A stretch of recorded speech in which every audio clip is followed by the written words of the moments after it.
서울의 새벽은 언제나 숨막히는 전쟁터였다.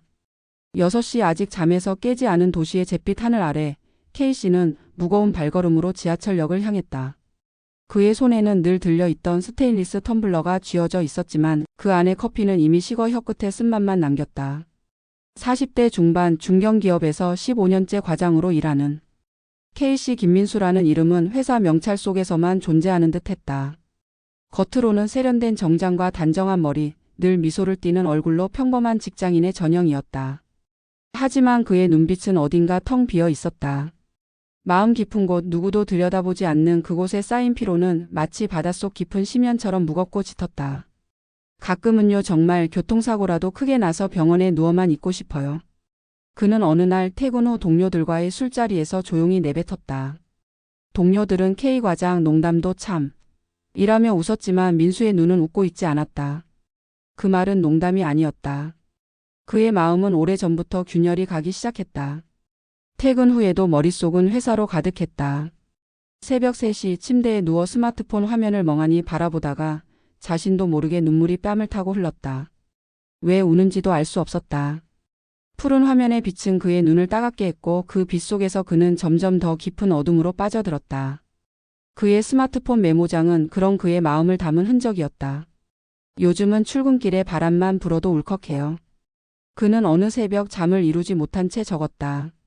상사가 뭐라고 했는지 기억도 안 나. 그냥 또 하루가 시작되는구나 싶을 뿐. 그 문장은 그의 일상을 단적으로 보여줬다. 하루하루는 생존을 위한 싸움이었고 그는 그 싸움에서 점점 지쳐갔다. 아침이면 지하철에 밀린 인파 속에서 숨을 고르고 점심시간이면 책상 위 샌드위치를 우적이며 이메일을 확인했다. 저녁이면 집으로 돌아가는 버스 안에서 창밖을 멍하니 바라보며 또 하루가 끝났음을 실감했다. 하지만 그 끝은 새로운 시작이 아니라 또 다른 반복의 서막일 뿐이었다. 어느 날 그는 더 이상 버틸 수 없음을 깨달았다. 새벽녘 침대에 누워 천장을 바라보며 숨을 고르던 그는 결국 병원을 찾았다. 병원의 진찰실은 차갑고 조용했다. 희미한 소독약 냄새가 코를 찔렀고 의사의 목소리는 단호했다. 불면증, 식욕저하, 우울감, 공황장애 의심. 의사는 차트를 내려놓으며 민수를 바라봤다. 지금 이 상태로 더 가면 위험합니다. 병가가 필요해요.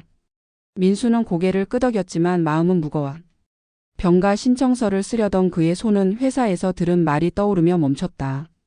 K 과장 너마저 빠지면 진짜 곤란해. 팀장의 말은 부드러웠지만 그 속엔 날카로운 칼날이 숨어 있었다.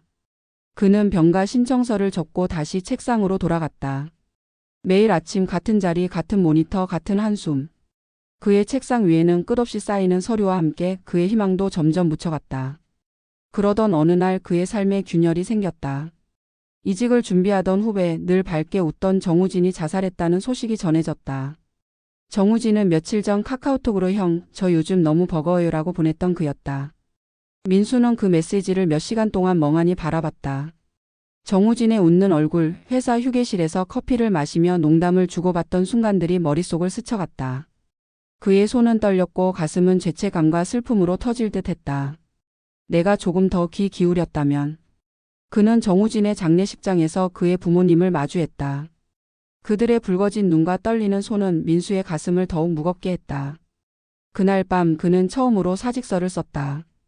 컴퓨터 화면에 띄워진 빈 문서에 그는 한 문장을 덧붙였다. 나를 더 이상 쓰지 않겠습니다. 그 문장은 회사에 보내는 말이 아니라 자신에게 하는 맹세였다. 민수는 서울을 떠났다. 퇴직금과 전세금으로 모은 4억 중 일부를 챙겨 경상도 끝자락 바다가 보이는 한적한 마을로 향했다. 3층짜리 낡은 빌라의 옥탑방, 월세 20만 원. 창문을 열면 소금기 섞인 바람이 들어오는 그 작은 공간은 그의 새로운 보금자리가 되었다. 방 안은 낡은 나무 바닥과 군데군데 벗겨진 벽지로 꾸며져 있었지만 민수에게는 그 어떤 5성급 호텔보다 따뜻하게 느껴졌다. 처음 며칠은 낯설었다. 회의도 상사의 전화도 마감 기한도 없는 날들. 그는 낮이면 마을 도서관에서 책을 읽었다. 오래된 책 냄새와 종이 넘기는 소리가 그의 마음을 어루만졌다. 밤이면 편의점 야간 알바를 시작했다. 계산대 뒤에 서서 바코드를 찍는 단순한 일은 이상하게도 그의 마음을 가볍게 했다.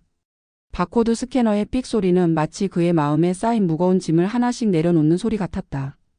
편의점에서 그는 몇몇 사람들을 만났다. 매일 새벽 2시에 커피를 사러 오는 택시기사 박씨 아저씨. 그는 늘 같은 농담을 던졌다.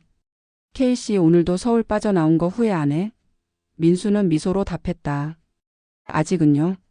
그러면 박씨는 껄껄 웃으며 캔 커피를 들고 나갔다. 또 다른 단골은 초콜릿바를 사가는 중학생 소녀 은지였다. 그녀는 늘 이어폰을 끼고 있었고 민수에게는 한 번도 말을 걸지 않았다. 하지만 그녀가 계산대에 올려놓는 초콜릿바는 늘 같은 브랜드였다. 민수는 그 작은 일관성에 묘한 위안을 느꼈다. 그리고 한쪽 구석에서 조용히 라면을 먹는 남자 최재훈.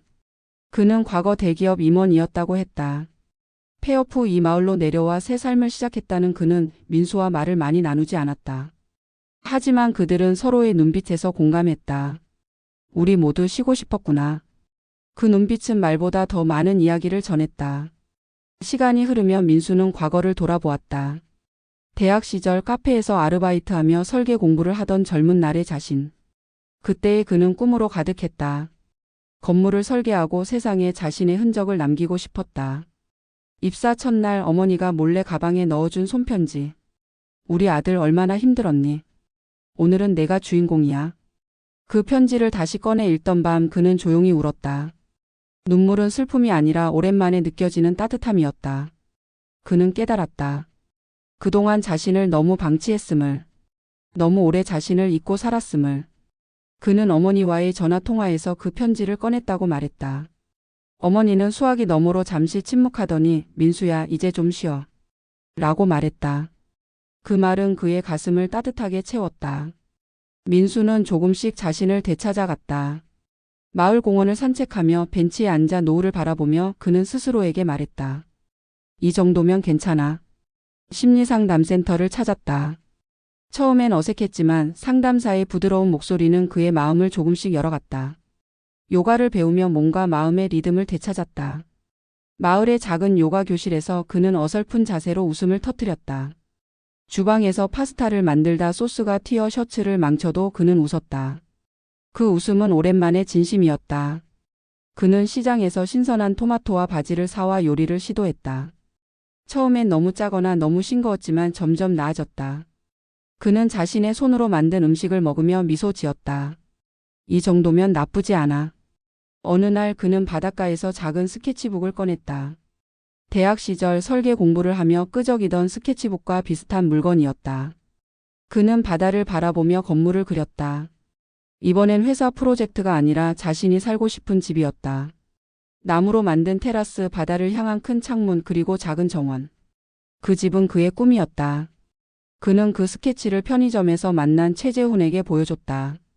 최재훈은 미소를 지으며 말했다. K씨 이거 지어보는 게 어때? 우리 같이 해보자고. 그 말은 농담 같았지만 민수의 가슴에 작은 불씨를 지폈다. 어느 밤 그는 일기장에 이렇게 적었다.